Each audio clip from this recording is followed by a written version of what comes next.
Hello. Welcome to episode 2 of Intro Physics. Last time, we just answered the 4 basic questions, presented the ideas of mass, position, quantity, or count, and time. Now we're going to go over some of the basic numbers. The first one, we're only going to talk about it briefly because in the count, there are only a few that at the moment we're really interested in. We went over scientific notation yet last time. And we've got 12 is equal to 1 dozen. We've got 144 is equal to 12 dozen or is equal to a gross.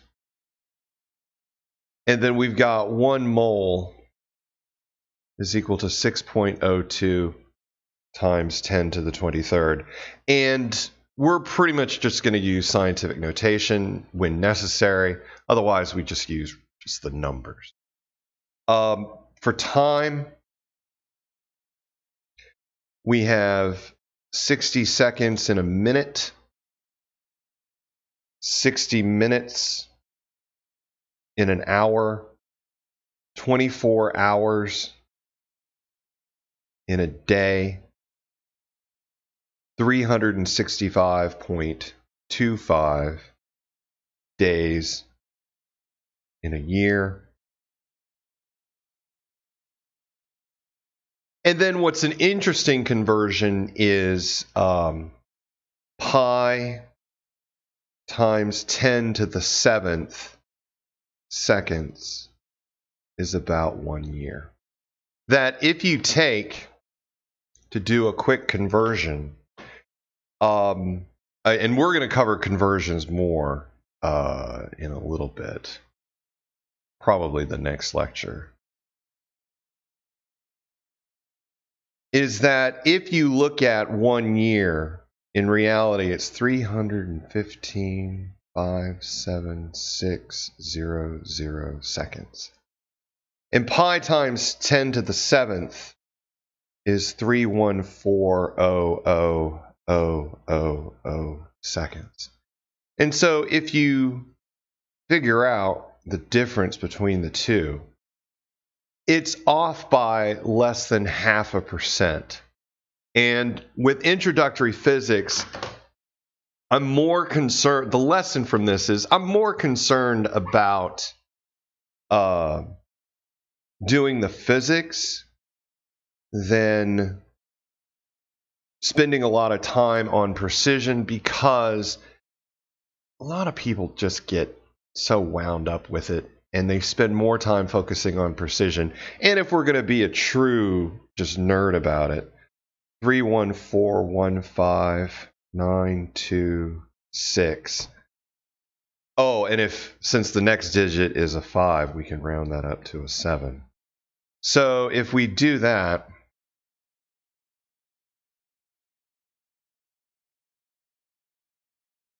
so you can see that.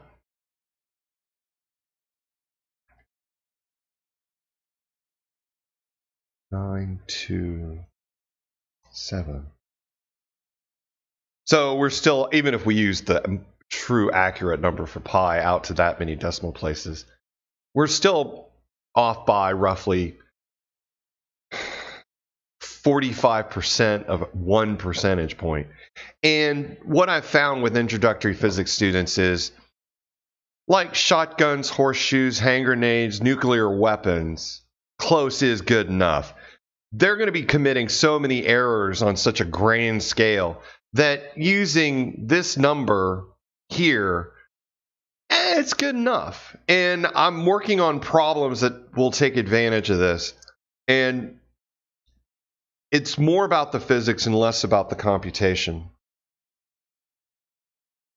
So those are for a time. Oh, one of the interesting times is 14 days is equal to 1 fortnight. Fortnight was useful for transatlantic crossings. back when it took a couple of weeks to cross, or traveling cross country when it took months to cross. So Fortnite, not Fortnite the video game, Fortnite the actual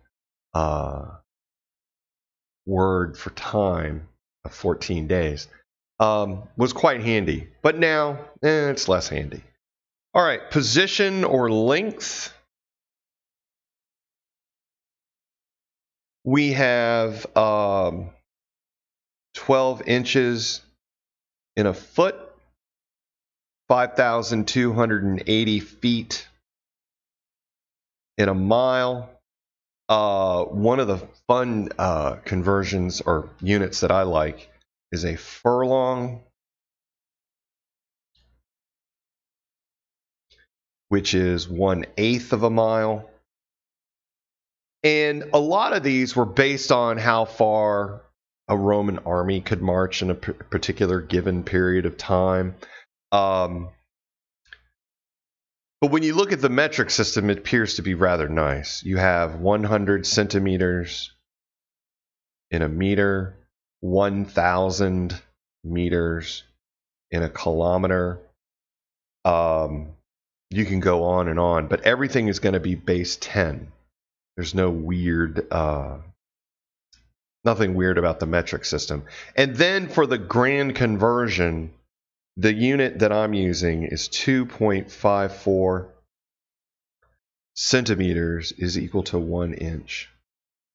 And that is the unit, or that's the particular relationship that we'll be using for when we do conversions for position and length. Mass, you have 16 ounces in a pound. You have 454 grams in a pound.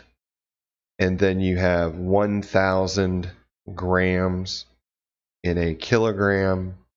You have 1,000 milligrams is equal to a gram. And like I said, grams and metric system are just so easy to deal with. Now, there are a few things that we need to know. For volume,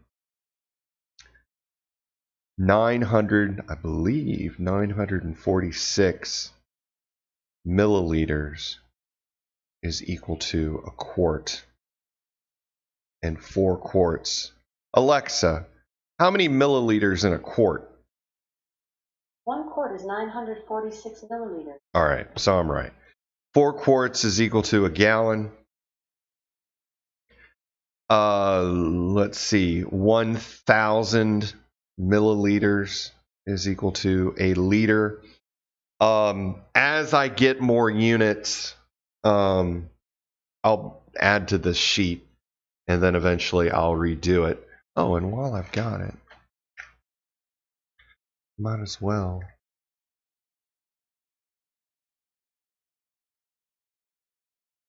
If you make a mistake, might as well fix it right on the spot. Okay.